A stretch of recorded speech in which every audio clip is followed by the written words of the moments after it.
देशवासियों रखना याद सानू किते दिलों तो ना भुला जाना, खातर वतन दी लगे हाँ चढ़न फांसी, सानू वेख के ना घबरा जाना। हिंद वासियों चमकना चंद वांगू किते बदलां हेठ ना आ जाना। अक्सर ही ये सतरां उस वक्त साडे दिमाग दे विच आप मुहारे आ जांदियां ने जदों किते जिक्र हुंदा है शहीद आज़म सरदार भगत सिंह होना दा अते उन्हां दे साथी राजगुरु अते सुखदेव होना दा। अज उन्हां योद्धियां दा शहीदी दिहाड़ा है। शहीद आज़म सरदार भगत सिंह अते उन्हां दे साथी राजगुरु ते सुखदेव होना नूं अज दे दिन ब्रिटिश सरकार दी वल्लों फांसी दी सज़ा दित्ती गई सी। अज दे दिन ये नौजवान योद्धे साडी खातर साडी आज़ादी की खातर अपना आप कुर्बान कर गए सी। पूरे मुल्क दे विच अज इन्हां दी शहादत नूं प्रणाम कीता जांदा है ते साडी समूह टीम अते साडे अदारे दे वल्लों भी इन्हां शहादतां नूं याद करदिआं कोट कोट प्रणाम कीता जांदा है। अज पूरे मुल्क दे विच इन्हां नूं याद कीता जाना है ते वक्खो वक्खरीआं थावां दे उत्ते वड्डे समागम उलीके जाने ने।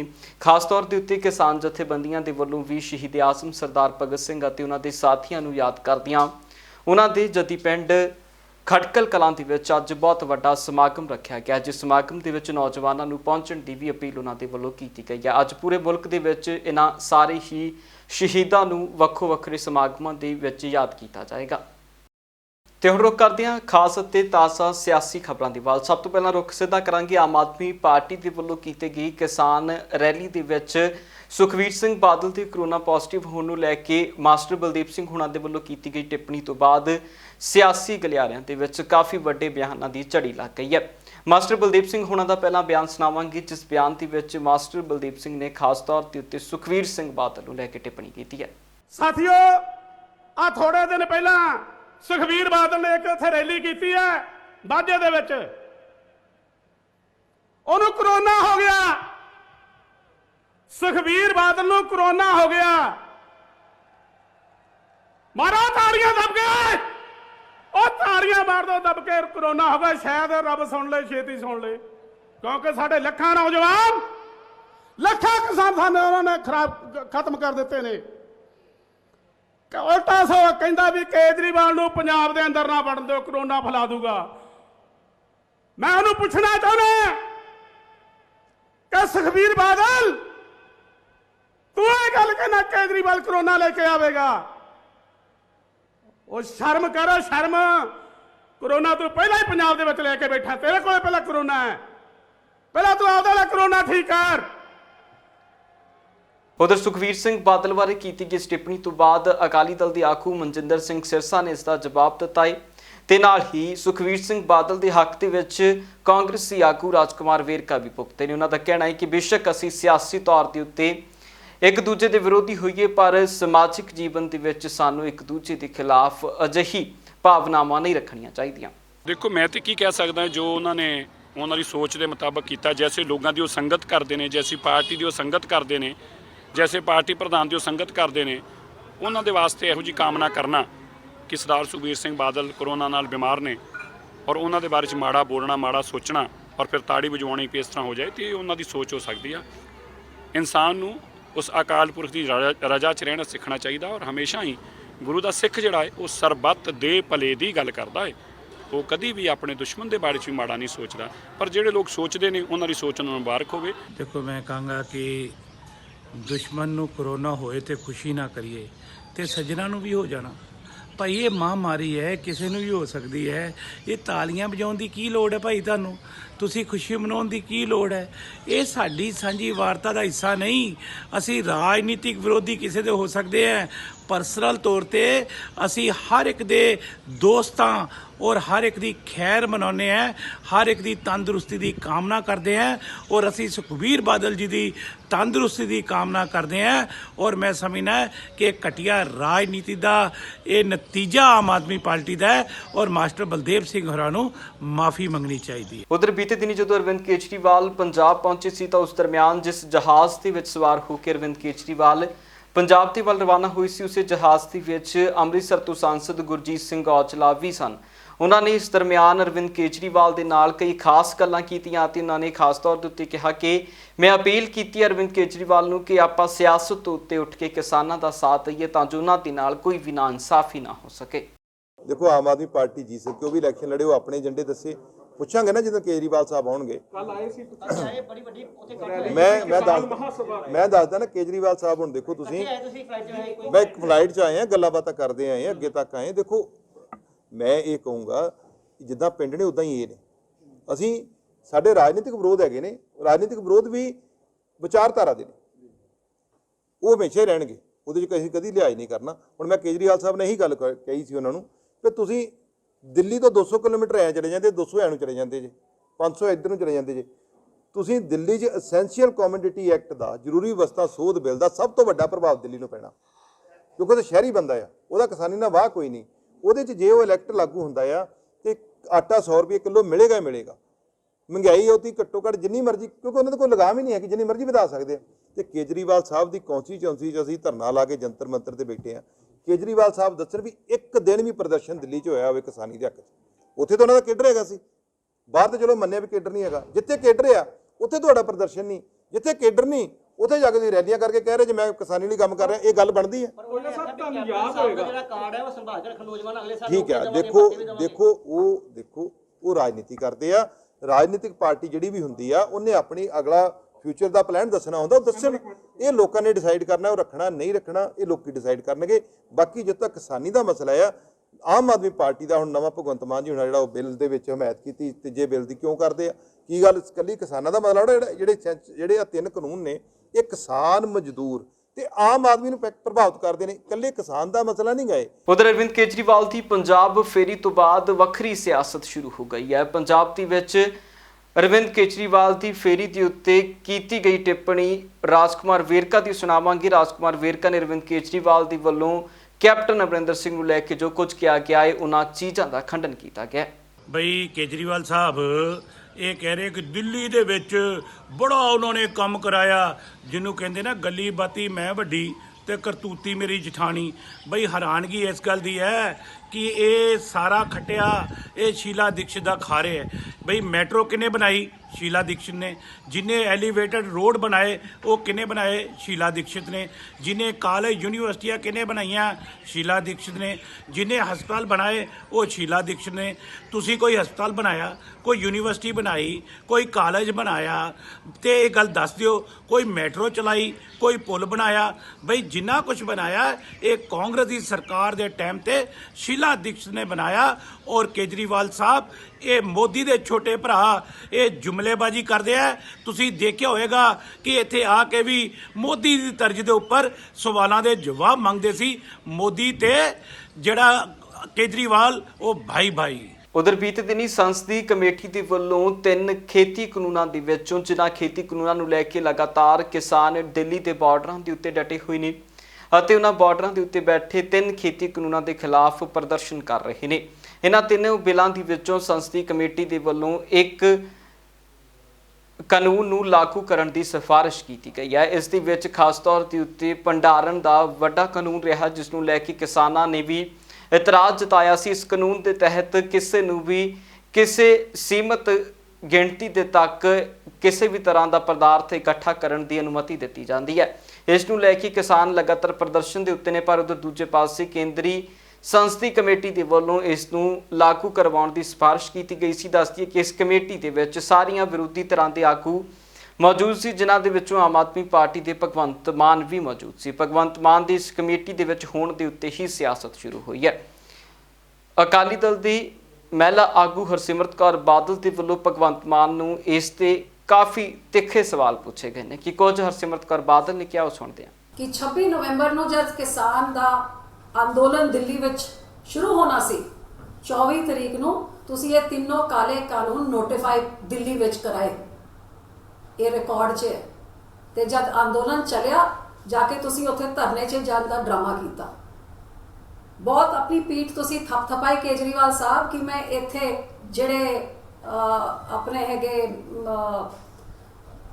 ਜੇਲ੍ਹ ਬਣਨ ਨਹੀਂ ਮੈਂ ਦਿੱਤੇ, ਜਿਹੜੇ ਖੇਡ ਮੈਦਾਨ ਹੈਗੇ, ਲੇਕਿਨ ਤੁਹਾਡੀ ਹੀ ਸੜਕਾਂ ਦੇ ਉੱਤੇ ਜਦ ਕੀਲਾ ਕੱਢ ਕੇ ਤਾਰਾ ਲਾ ਕੇ ਬੈਰੀਅਰ ਲਾ ਕੇ ਇੰਨੇ 3-3 ਕਿਲੋਮੀਟਰ ਦੇ ਬੈਰੀਅਰ ਲਾ ਕੇ ਇੱਥੇ ਮਹੀਨੇ ਸਰਕਾਰ ਨੇ ਜੋ ਕੀਤਾ ਕਿਸਾਨਾਂ ਦੇ ਨਾਲ ਕੀ ਕੀਤਾ, ਉੱਥੇ ਤੁਹਾਡੇ ਇੱਕ ਵਾਰੀ ਤੁਸੀਂ ਨਾ ਜਾ ਕੇ ਦੇਖਿਆ, ਨਾ ਤੁਸੀਂ ਮੂੰਹ ਖੋਲਿਆ ਉਹਦੇ ਖਿਲਾਫ। ਤੇ ਪੰਜਾਬ 'ਚ ਜਾ ਕੇ ਕਿਸਾਨ ਦੇ ਨਾਂ 'ਚ ਰੈਲੀ ਕਰਕੇ ਤੁਸੀਂ ਆਪਦੀ ਸਿਆਸਤ ਚਮਕਾਉਣ ਦੀ ਕੋਸ਼ਿਸ਼ ਕਰਕੇ ਅੱਜ ਪੰਜਾਬ ਨੂੰ ਇੱਕ ਵਾਰ ਫੇਰ ਕਿਸ ਗੰਦੀ ਰਾਜਨੀਤੀ ਵੱਲ ਧੱਕ ਰਹੇ ਹੋ, ਇਹ ਸਾਰਾ ਪੰਜਾਬ ਦੇਖ ਰਿਹਾ। ਲੇਕਿਨ ਉਹ ਸਭ ਇੱਕ ਪਾਸੇ, ਮੈਂ ਸਿਰਫ ਤੁਹਾਡੇ ਤੋਂ ਪੁੱਛਣਾ ਚਾਹੁੰਦੀ ਹਾਂ, ਭਗਵੰਤ ਮਾਨ ਕੀ ਇੱਕ ਵਾਰ ਫੇਰ ਇਸ ਮੀਟਿੰਗ 'ਚ ਇੰਨਾ ਡੱਕਿਆ ਪਿਆ ਸੀ ਕਿ ਉਹਨੂੰ ਪਤਾ ਹੀ ਨਹੀਂ ਸੀ ਕਿ ਮੀਟਿੰਗ 'ਚ ਕੀ ਕਿਹਾ ਜਾ ਰਿਹਾ? ਤੇ ਜੇ ਉਹਨਾਂ ਨੂੰ ਪਤਾ ਸੀ ਤਾਂ ਫਿਰ ਬਾਹਰ ਆ ਕੇ ਮੀਡੀਆ 'ਚ ਦੱਸਿਆ ਕਿਉਂ ਨਹੀਂ? ਲੋਕਾਂ ਦੇ ਸਾਹਮਣੇ ਗੱਲ ਰੱਖੀ ਕਿਉਂ ਨਹੀਂ ਕਿ ਇਹ ਰეკਮੈਂਡ ਹੋ ਰਿਹਾ, ਮੈਂ ਇਹਦਾ ਵਿਰੋਧ ਕਰ ਰਿਹਾ? ਤੇ ਅੱਜ ਕੇਜਰੀਵਾਲ ਸਾਹਿਬ, ਮੈਂ ਤੁਹਾਡੇ ਤੋਂ ਪੁੱਛਣਾ ਚਾਹੁੰਦੀ, ਜੇ ਤੁਸੀਂ ਕਿਸਾਨ ਦੇ ਹੱਕ 'ਚ ਹੋ, ਫਿਰ ਤੁਹਾਡੇ ਆਪਣੇ ਮੈਂਬਰ ਆਫ ਪਾਰਲੀਮੈਂਟ ਨੇ ਇਹਦੇ ਵਿੱਚ ਸਹਿਮਤੀ ਜਤਾਈ ਹੈ, ਇਸ ਮੀਟਿੰਗ ਦਾ ਹਿੱਸਾ ਬਣੇ ਨੇ, ਇਹ ਰეკਮੈਂਡੇਸ਼ਨ ਦਿੱਤੀ ਹੈ, ਤੁਸੀਂ ਉਹਨਾਂ ਦੇ ਖਿਲਾਫ ਤੁਸੀਂ ਕੀ ਐਕਸ਼ਨ ਲਓਗੇ? ਅੱਜ ਪ੍ਰੂਫ ਕਰੋ ਕਿ ਜਿਹੜਾ ਤੁਸੀਂ ਬੋਲਦੇ ਹੋ ਕਦੇ ਤੁਸੀਂ ਉਹਦੇ ਉੱਤੇ ਖੜਦੇ ਵੀ ਹੋ ਤੇ ਅਮਲ ਵੀ ਕਰਦੇ ਹੋ, ਕਿਉਂਕਿ ਪੂਰੀ ਤਰ੍ਹਾਂ ਬੇਨਕਾਬ ਹੋ ਚੁੱਕੇ ਹੋ ਤੇ ਬਿੱਲੀ ਥੈਲੇ ਤੋਂ ਬਾਹਰ ਆ ਗਈ ਹੈ। ਆਮ ਆਦਮੀ ਦੀ ਦੋਗਲੀ ਰਾਜਨੀਤੀ, ਜੇ 2017 ਦੀ ਚੋਣਾਂ 'ਚ ਪਹਿਲੇ ਤੁਸੀਂ SYL ਦੇ ਕਨਾਲ ਦੇ ਉੱਤੇ ਤੁਸੀਂ ਪਾਣੀ ਦੇ ਪਾਣੀਆਂ ਦੇ ਉੱਤੇ ਤੁਸੀਂ ਸਿਆਸਤ ਖੇਡੀ ਸੀ, ਉਹ ਜੇ ਪੰਜਾਬ ਦੇ ਲੋਕੀ ਭੁੱਲੇ ਨਹੀਂ ਹੈਗੇ, ਤੇ ਹੁਣ ਕਿਸਾਨਾਂ ਦੇ ਉੱਪਰ ਫਿਰ ਤੁਸੀਂ ਸਿਆਸਤ ਖੇਡ ਰਹੇ ਹੋ। ਉਧਰ ਇੱਕ ਪਾਸੇ ਜਿੱਥੇ ਦੇਸ਼ ਦੀ ਕਿਸਾਨੀ ਲਗਾਤਾਰ ਪ੍ਰਦਰਸ਼ਨਾਂ ਦੇ ਵਿੱਚ ਹੈ, ਇਸੇ ਦਰਮਿਆਨ ਪੰਜਾਬੀ ਐਗਰੀਕਲਚਰ ਯੂਨੀਵਰਸਿਟੀ ਦੇ ਵੱਲੋਂ ਵੀ ਲਗਾਤਾਰ ਕਿਸਾਨਾਂ ਨੂੰ ਸਹੂਲਤਾਂ ਦੇਣ ਦੇ ਲਈ ਵੱਖ-ਵੱਖ ਰਿਸਰਚਾਂ ਕੀਤੀਆਂ ਜਾਂਦੀਆਂ ਨੇ। ਖੇਤੀਬਾੜੀ ਯੂਨੀਵਰਸਿਟੀ ਦੇ ਵੱਲੋਂ ਇੱਕ ਨਵੇਂ ਕਣਕ ਦੇ ਬੀਜ ਦੀ ਖੋਜ ਕੀਤੀ ਗਈ ਹੈ, ਜਿਸ ਦੇ ਤਹਿਤ ਯੂਨੀਵਰਸਿਟੀ ਦੇ ਵਿਗਿਆਨੀਆਂ ਦਾ ਦਾਅਵਾ ਹੈ ਕਿ ਇਸ ਬੀਜ ਦੀ ਖੋਜ ਦੇ ਨਾਲ ਕਈ ਵੱਡੇ ਰਾਜਾਂ ਦੇ ਵਿੱਚ ਬੀਜੀ ਜਾਂਦੀ ਕਣਕ ਨੂੰ ਟੱਕਰ ਦਿੱਤੀ ਜਾਏਗੀ। ਇਸ ਕਣਕ ਨੂੰ ਖਾਸ ਤੌਰ ਤੇ ਉੱਤੇ PVW1 ਚਪਾਤੀ ਦੇ ਨਾਮ ਦੇ ਨਾਲ ਪੇਸ਼ ਕੀਤਾ ਗਿਆ ਹੈ। ਦੱਸਦੀ ਕਿ ਇਸ ਦੀ ਕਾਢ ਦੇ ਨਾਲ ਕਿਹਾ ਜਾ ਰਿਹਾ ਕਿ MP ਦੀ ਕਣਕ ਨੂੰ ਵੀ ਇਹ ਟੱਕਰ ਦੇਗੀ, ਜਿਸ ਨੂੰ ਲੈ ਕੇ ਲਗਾਤਾਰ ਕਾਫੀ ਲੰਬੇ ਸਮੇਂ ਤੋਂ ਐਗਰੀਕਲਚਰ ਯੂਨੀਵਰਸਿਟੀ ਦੇ ਵਿੱਚ ਰਿਸਰਚਾਂ ਚੱਲ ਰਹੀਆਂ ਸੀ ਤੇ ਹੁਣ ਇਸ ਨੂੰ ਉਗਾਉਣ ਦੇ ਵਿੱਚ ਅਤੇ ਇਸ ਨੂੰ ਪ੍ਰਫੁੱਲਿਤ ਕਰਨ ਦੇ ਵਿੱਚ ਐਗਰੀਕਲਚਰ ਯੂਨੀਵਰਸਿਟੀ ਦੇ ਸਟੂਡੈਂਟ ਅਤੇ ਉਹਨਾਂ ਦੇ ਅਧਿਆਪਕ ਸਹਿਬਾਨ ਕਾਮਯਾਬ ਰਹੇ ਨੇ। ਆਉਂਦੇ ਸੀਜ਼ਨ ਜਿਹੜਾ ਹੈਗਾ ਕਣਕ ਦਾ, ਉਸ ਵੇਲੇ ਇਹਦਾ ਜਿਹੜਾ ਬੀਜ ਦਿੱਤਾ ਜਾਊਗਾ ਕਿਸਾਨਾਂ ਨੂੰ, ਤੇ ਉਮੀਦ ਕਰਦੇ ਹਾਂ ਕਿ ਕਿਸਾਨ ਇਹਨੂੰ ਵੱਧ ਤੋਂ ਵੱਧ ਜਿਹੜਾ ਬਿਜਾਈ ਕਰਨਗੇ। ਤੇ ਇਹਦੀ ਜਿਹੜੀ ਰੋਟੀ ਦੀ ਕੁਆਲਿਟੀ ਤਾਂ ਵਧੀਆ ਹੈਗੀ ਆ, ਨਾਲ ਇਹਦੀ ਜਿਹੜੀ ਪੌਸ਼ਟਿਕ ਗੁਣਵੱਤਾ ਹੋਰ ਵਧਾਈ ਜਾ ਸਕਦੀ ਆ। ਜਿਵੇਂ ਆਪਾਂ ਜ਼ਿੰਕ ਸਲਫੇਟ ਦੀ ਇੱਕ ਯੂਨੀਵਰਸਿਟੀ ਵੱਲੋਂ ਸਿਫਾਰਿਸ਼ ਹੈ ਕਿ ਦਾਣਾ ਬਣਦੇ ਸਮੇਂ ਆਪਾਂ ਜ਼ਿੰਕ ਸਲਫੇਟ ਦੀ ਸਪਰੇਅ ਕਰੀਏ ਤਾਂ ਦਾਣੇ 'ਚ ਜਿਹੜੀ ਜ਼ਿੰਕ ਦੀ ਮਾਤਰਾ ਵੱਧ ਜਾਂਦੀ ਹੈ। ਜ਼ਿੰਕ ਇੱਕ ਬਹੁਤ ਹੀ ਜ਼ਰੂਰੀ ਤੱਤ ਹੈਗਾ ਜਿਹੜਾ ਆਪਣੀ ਸਿਹਤ ਲਈ ਚੰਗਾ, ਔਰ ਇਸੇ ਤਰ੍ਹਾਂ ਜਿਹੜੀ ਇਹਦੀ ਹੋਰ ਮਹਿੰਗੇ ਰੇਟ 'ਤੇ ਆਪਾਂ ਵੇਚ ਸਕਦੇ ਹਾਂ ਜੇ ਆਪਾਂ ਇਹਨੂੰ ਆਰਗੈਨਿਕ ਫਾਰਮਿੰਗ ਜਾਂ ਜੈਵਿਕ ਖੇਤੀ ਦੇ ਹੇਠਾਂ ਇਹਨੂੰ ਇਹਦੀ ਪੈਦਾਵਾਰ ਕਰੀਏ ਤਾਂ ਹੋਰ ਇਹ ਵੱਧ ਮੁੱਲ 'ਤੇ ਵੇਚੀ ਜਾ ਸਕਦੀ ਹੈ। ਸਰ ਆਖਰੀ ਸਵਾਲ ਹੈ ਮੇਰਾ, ਪਾਣੀ ਦੀ ਕਿੰਨੀ ਕੁ ਲੋੜ ਪੈਂਦੀ ਹੈ ਇਸ ਕਣਕ ਨੂੰ, ਤੇ ਇੱਦਾਂ ਤਾਂ ਨਹੀਂ ਵੀ ਜ਼ਿਆਦਾ ਪਾਣੀ ਲਾਉਣਾ ਪੈਂਦਾ ਹੈ ਘੱਟ, ਇਹਦੇ ਬਾਰੇ? ਨਹੀਂ, ਬਾਕੀ ਕਣਕਾਂ ਨਾਲੋਂ ਇਹਨੂੰ ਕੋਈ ਪਾਣੀ ਦੀ ਵੱਧ ਲੋੜ ਨਹੀਂ ਹੈਗੀ, ਸਗੋਂ ਇਹਨੂੰ ਇੱਕ ਅੱਧਾ ਪਾਣੀ ਘੱਟ ਲਾਇਆ ਹੀ ਚੰਗਾ ਹੈਗਾ।